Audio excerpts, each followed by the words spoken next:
Sebab itulah ada sebahagian ulama di dalam tafsir mereka bila menafsirkan segala sesuatu selain daripada Allah. Hak disembah segala sesuatu selain daripada Allah ni, sifat sebagai manusia biasa, dia akan mudah faham kalau menunjukkan objek tersebut adalah berhala atau patung. Dia jadi mudah faham. Apa yang mereka sembah selain daripada Allah? Berhala. Dia mudah faham. Apa yang disembah selain daripada Allah? Patung. Dia mudah faham.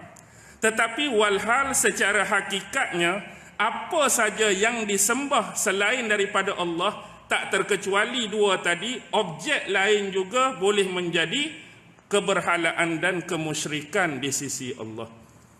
Dalam ayat-ayat Al-Quran, banyak sejarah menceritakan golongan-golongan musyrik. Hak manusia buat perangai atas muka bumi ni, ada yang menyembah matahari, ada yang menyembah bulan, ada yang menyembah bintang-bintang, ada yang menyembah tumbuhan-tumbuhan dan pokok tertentu, ada yang menyembah batu-batu, ada yang menyembah objek tu, objek ni hak selain daripada Allah tu. Jadi kalau kita tidak memakai keluasan pemaknaan selain daripada Allah, apa akan jadi? Dia akan jadi advantage, peluang kepada orang hak betul-betul sembah berhala, atau bukan, dia akan jadi peluang kepada orang hak dalam diri dia ada mengamalkan unsur-unsur kesyirikan kepada Allah, tetapi mereka ni tak sembah berhala, mereka ni tak sembah patung. Kalau kita kerak dua tu saja, tak buka secara luas. Jadi kalau orang kata kamu ni mensyirikkan Allah sebab sembah berhala, aku tak sembah berhala, aku tak sembah patung. Walaupun benar dia tak sembah berhala, dia tak sembah patung, dia akan guna dua isu ni, aku bukan pengamal kesyirikan. Tapi kalau kita buka keluasan tadi, dalam masa yang sama dia sebenarnya melakukan perkara-perkara yang mengandungi unsur-unsur syirik hak selain daripada sembah berhala dan sembah patung. Contohlah kalau kata dia tu penyembah matahari. Kalau kita ambil dua tadi, aku matahari bukan patung, bukan bulan, dia akan guna peluang tu. Tapi kalau kesemua selain daripada Allah, dia pun terbabit, dia pun terlibat. Sebab kalau bab syirik ni, kalau kita buka kitab-kitab akidah, perbahasan dia cukup besar, perbahasan dia cukup luas. Secara umumnya ulama membahagikan ada syirik yang besar, ada syirik yang kecil, ada syirik jali, ada syirik khafi, ada syirik yang jelas dan nyata, ada syirik tersembunyi. Dia punya pembahasan, pembahagian, perincian tu begitu luas. Kita boleh tengok satu persatu kemungkinan bentuk-bentuk kesyirikan tu yang boleh berlaku dalam diri kita dan juga masyarakat kalau tidak memerhatikan secara sebenar-benarnya. Jadi persoalan di sini yang dikemukakan, kalaulah dimintakan kepada berhala depa, kita ambillah contoh satu berhala. Boleh tak kamu minta berhala kamu ni buat seekor lalat? Agak-agak boleh tak? Tak boleh. Tak boleh pun dia nak buat seekor lalat. Allah tambah wala wijtama'ulah.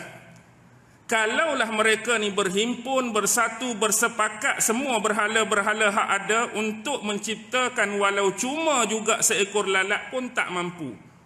Hang suruh aku seorang, memanglah aku tak mampu. Kalau ramai-ramai panggil geng aku, mampulah.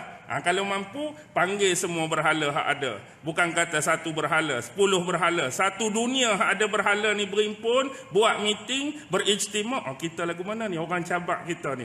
Kita ni berhala-berhala hak orang sembah ni. Mereka cabak kita suruh buat lalat. Agak-agak mampu tak mampu mereka nak buat lalat? Tak akan mampu juga tuan-tuan. Walaupun mereka menghimpunkan semua, tu adalah berhala-berhala yang amat lemah.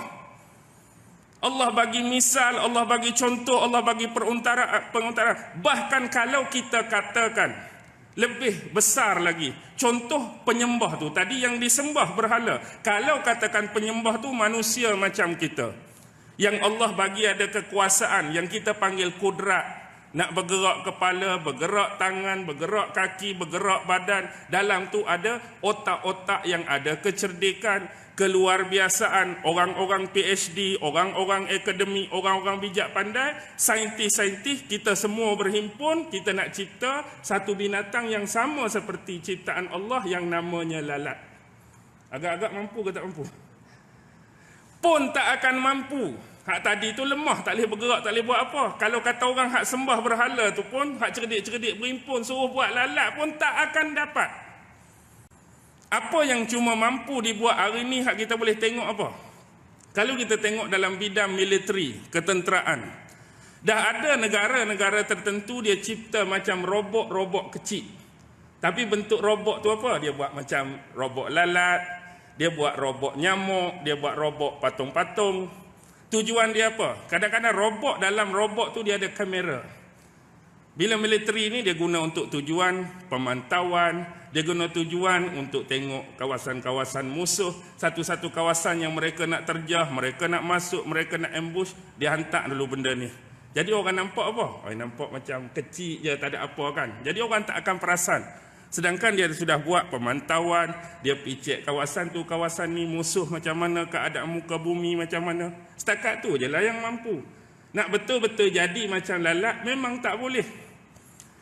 Sebab apa? Sebab semua makhluk ciptaan Allah tu ada nyawa. Dan orang yang satu-satunya zat yang boleh bagi nyawa pada makhluk dia, Allah, bukan kita. Kita menggerakkannya pun dengan kuasa-kuasa tertentu. Kita kata arus elektrik, ada cas bateri, kong bateri, tak boleh hidup juga benda tu. Dia tak akan mampu menyamai kekuasaan Allah Subhanahu wa taala. Baik. Ada satu jurnal sains, walaupun dikatakan lalat ni binatang yang di sisi manusia tu kecil, di sisi manusia tu hina, di sisi manusia tu kotor. Kotor sebab apa? Sebab lalat ni dia suka duduk kawasan tong-tong sampah, hak jenis bau busuk ke, hak harum-harum. Kalau hak harum-harum tu lebah-lebah kan. Kalau dia ni duduk dekat tong-tong sampah.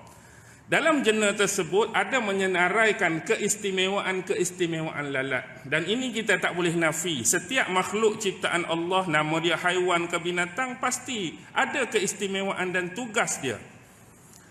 Antara keajaiban lalat ni, nombor satu ialah lalat ni bila dia terbang dengan kelajuan dia, tak kira lah berapa kelajuan dia pun, dia boleh dengan tiba-tiba sahaja mengubah arah ataupun kelajuan dia tu ikut suka dia. Contoh, dengan kelajuan dia tu tiba-tiba dia nak zoom macam tu, dia boleh buat.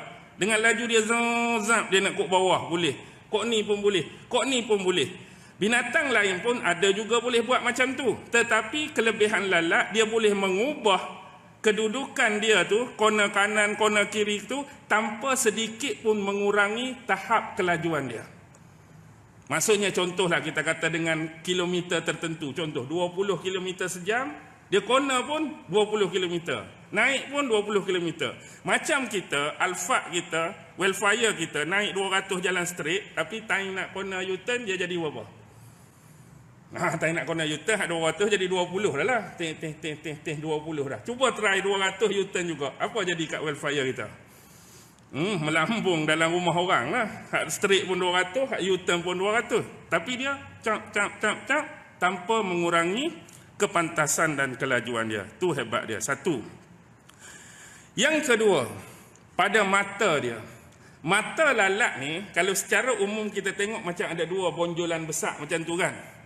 Tapi dalam tu, sesetengah lalat, bukan semua jenis, sesetengah lalat dalam satu bonjolan tu ada 6,000, ada setengah kata 5,000 lensa. Lensa hak kecil-kecil, jumlah dia ada 5,000 dalam hak stokoi, hak besar tu. Dan lensa-lensa ini, bila digunakan dia dapat melihat sesuatu dengan lebih terang, lebih jelas, lebih nyata. Dan satu-satu lensa tu ada fungsi dia boleh lagi membesarkan objek yang dia tengok. Kita kata macam kita mata kabuk, pakai spek mata dia jadi lagi jelas, lagi terang. Ataupun time hak nak besar tu kita guna kanta pembesar. Hak sepatut depan sungguh besar ni, bila guna kanta tu lagi besar. Itu antara fungsi-fungsi yang ada pada lensa-lensa pada mata lalat. Itu yang kedua, ringkas-ringkas. Yang ketiga, dia punya pam belalai dia. Sebab lalat tu kecil, kalau kita guna alat pembesar tu dia ada macam belalai, pam, untuk sedut makanan. Dan makhluk-makhluk atau haiwan ciptaan Allah ni biasa, mereka mencerna makanan dalam mulut ataupun tubuh mereka. Bila mereka makan, makanan tu dicerna mulut atau badan. Tapi lalat ni dia cerna luak lagi. Macam mana cara dia? Contoh, dia akan terbang. Kalau dia jumpa satu makanan, dia akan pi depan makanan tu, dia akan muntahkan satu cecairan khas. Daripada belalai dia tu ada cecair pada makanan tu. Jadi kalau sifat makanan tu keras ke kental ke, cecair tu akan buat dia jadi sesuai dengan untuk dia sedut nanti.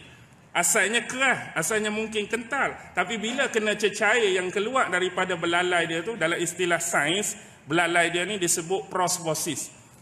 Jadi bila makanan tu dah jadi lembik ke, apa kita kata lemah sikit, maka dia akan pun sedut melalui belalai dia tadi. Jadi dia cerna akan benda tu di luar, baru dia sedut masuk. Itu antara yang disebutkan oleh ahli-ahli sains mengenai keistimewaan lalat, walaupun kita nampak kecil, hina dan sebagainya. Itu ilmu tambahan lah.